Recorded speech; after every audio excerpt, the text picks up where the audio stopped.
Now at 6, COVID-19 and child care centers. The new research that suggests they might be safer than you think.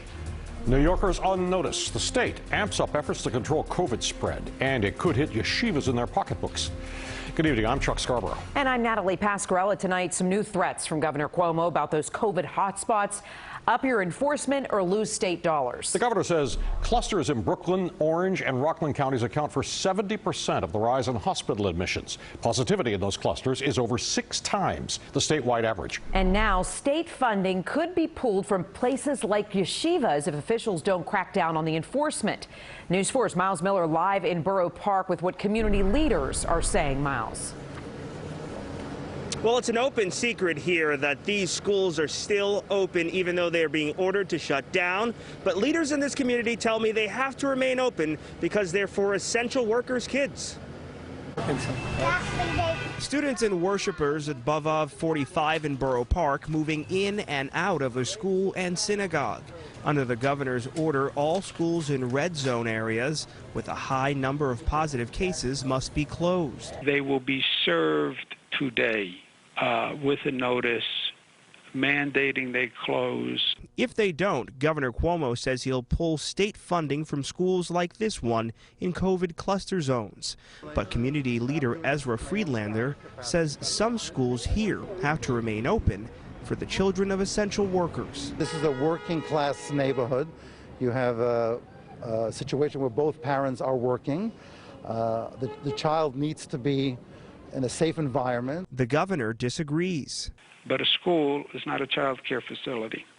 And you fool no one by saying, oh no, they're not walking into a school, they're walking into a child care facility. Who does he think he is? King Cuomo? News 4 sought reaction to the governor's announcement, but instead we were told we're not welcome here. Our cameras blocked with plywood and hats, the gates shut on us.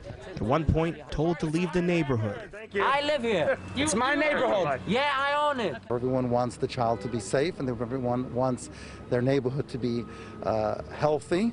No one wants to see the numbers go up. It's not just schools. The governor putting local governments on notice, too, sending strong warnings to City Hall and towns in Orange and Rockland counties to enforce the lockdowns. In a statement, a City Hall spokesman said, let's be clear, what drives New York City's COVID response and enforcement is the threat of a second wave, not threats of federal or state funding cuts. Late tonight, we still haven't heard back from the governor's office about just how much money would be cut from these yeshivas and schools in these red zones, nor what schools have been notified about impending cuts altogether. Live in Borough Park, I'm Miles Miller, News 4 New York. All right, Miles, thank you. Now, funding for Rockland County is also at risk. Today, Rockland County Executive Ed Day announced stepped-up staffing and enforcement in its own red and yellow cluster zones. In a statement, they criticized the town of Ramapo and the village of Spring Valley, accusing them of outright refusing to protect their residents by not enforcing the governor's orders.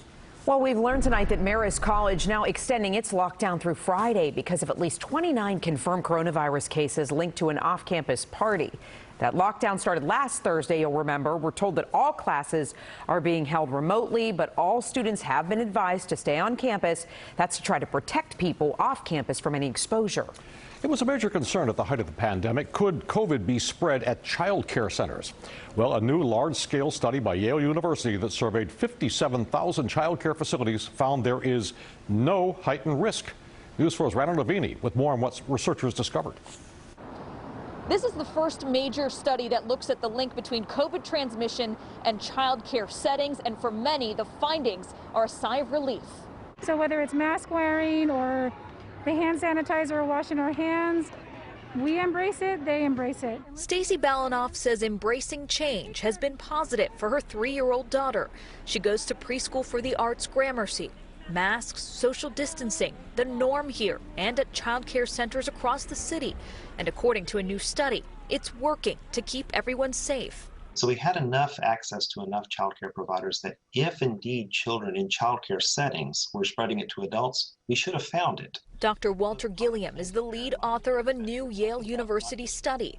Researchers surveyed 57,000 childcare providers in late spring, those who were still working and those who weren't. The study found those who kept working with children had no greater risk of contracting COVID-19.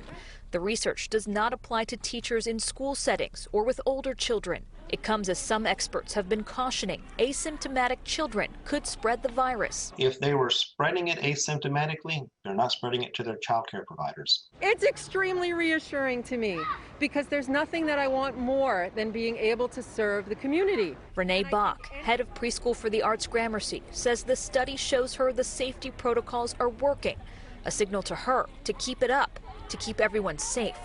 If you abide by letter of the law of what New York State has laid out in terms of excellent, safe care right now, it seems from this study that it's indicating that we will be safe and healthy. In Gramercy Park, Rana Novini, News 4 New York.